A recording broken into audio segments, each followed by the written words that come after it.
Gaemi expected to become a typhoon later today.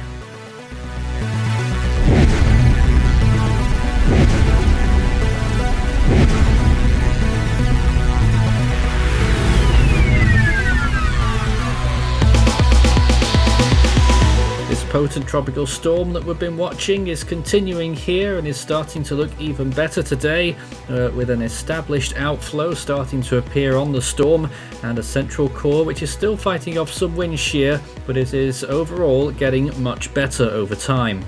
Gaemi is expected to wrangle with that wind shear for a little while longer before strengthening further and becoming a substantial typhoon.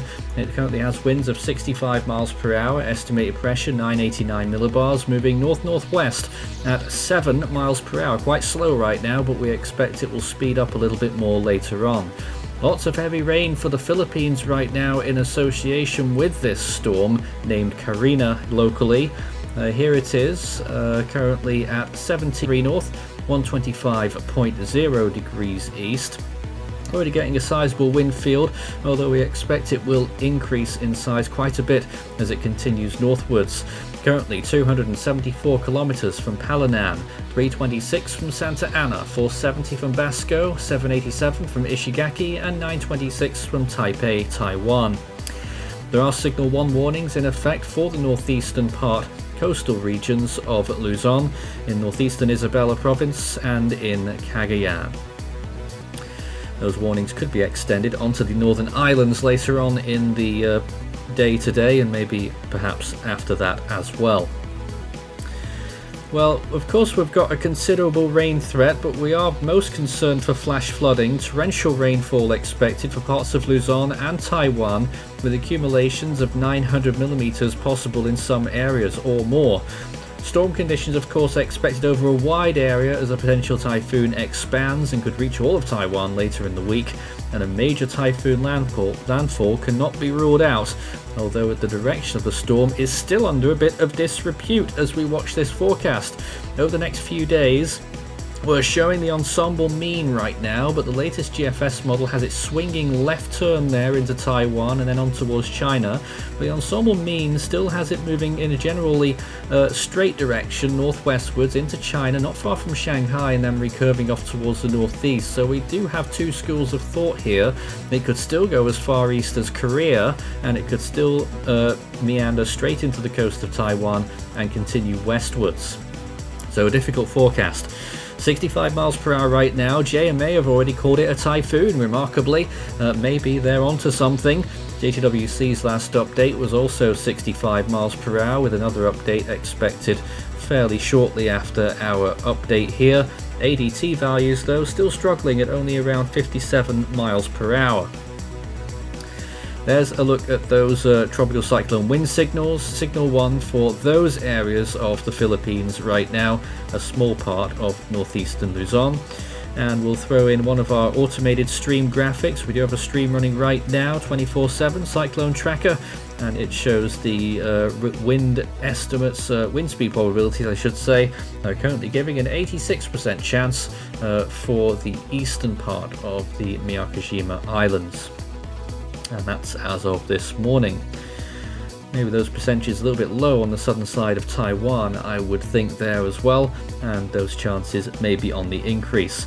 Well, here's the GFS model run. You can see Prapiru moving off towards the northwest there, and then as you can see, the parent model having a direct landfall in central Taiwan as a powerful, probably category 2 typhoon there, very large by that point, and it has a minimum pressure into the 950s. Look at the close-up here, and you can see the eye starting to develop there, and it just about gets itself going properly just as it swings into the coast, and then of course it really disrupts the storm, a much wider system ending up into China, where it eventually weakens substantially. Here's our simulated radar imagery. Look at all those red areas that maintain themselves over the Philippines for a fair time, and in southern Taiwan especially. Huge amounts of rainfall possible if this scenario unfolds. Eventually, what's left of Gaemi ends up sweeping on towards western China there, and possibly towards northern Vietnam, would you believe, following in the footsteps of Prapiru, which is completely different to what a lot of the ensembles are saying. So it is once again a difficult forecast here. Right at the very end of that loop there as well, you may see a potential development of another tropical cyclone in the same region. So we've got to take this with a grain of salt, because these rainfall expectations are assuming that the storm makes landfall straight into Taiwan, and that would produce a huge amount of rainfall on the southern side, but not that much on the northern side. You see Taipei there, only hovering at around 100 millimeters of rainfall. If the storm does move to the east of Taipei or north, then it will obviously increase the rainfall. And look at the southern side of Taiwan. If that scenario comes true, 52 inches of rain there. That is about 1,300 millimeters, so well above the 900 that we were talking about as well. And in the northwestern Philippines there, getting up towards I think 700 millimeters on that forecast. And here's the sea surface temperatures pushing above 30 degrees Celsius towards 32 as it gets close to the southernmost Ryukyu Islands and off the east coast of Taiwan. Very warm temperatures, and the storm is still heading into better territory with higher oceanic heat content as well. So things are going to be looking good, and we fully expect to see a fair degree of strengthening. Whether it's rapid or not still remains to be seen. It's looking less likely. Of course, earlier model runs had this storm being a borderline category 5. Well, we hope that doesn't happen. It is becoming less likely with time. So here is the progression of the storm this morning, and the first thing you'll notice is probably it's moving quite slowly in a generally north-northwesterly direction as we wait for the imagery to come back here. Some visibles that we're looking at, and you can see the progress of the storm. Big band on the western side pushing through the northern part of Luzon, which will be producing lots of rainfall there this morning. And you saw on the wider imagery before as well, the southwestern side throwing up a huge outer band towards Palawan and the central western Visayas region too. But looking closer to the center, big burst of convection happened last night. You can see how that happened there in this rather dramatic look at what happened over a long period of time. And here's the water vapor imagery. There is a bank of dry air off to the northeast there, but I think it is predominantly wind shear that's causing the trouble that this storm has been having lately. It's never looked very good really so far up until now. Starting to look better.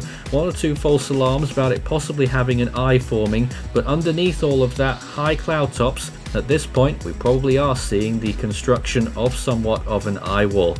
You can see all this satellite imagery on the Force 13 website, and we'll have more updates on the channel as this storm progresses.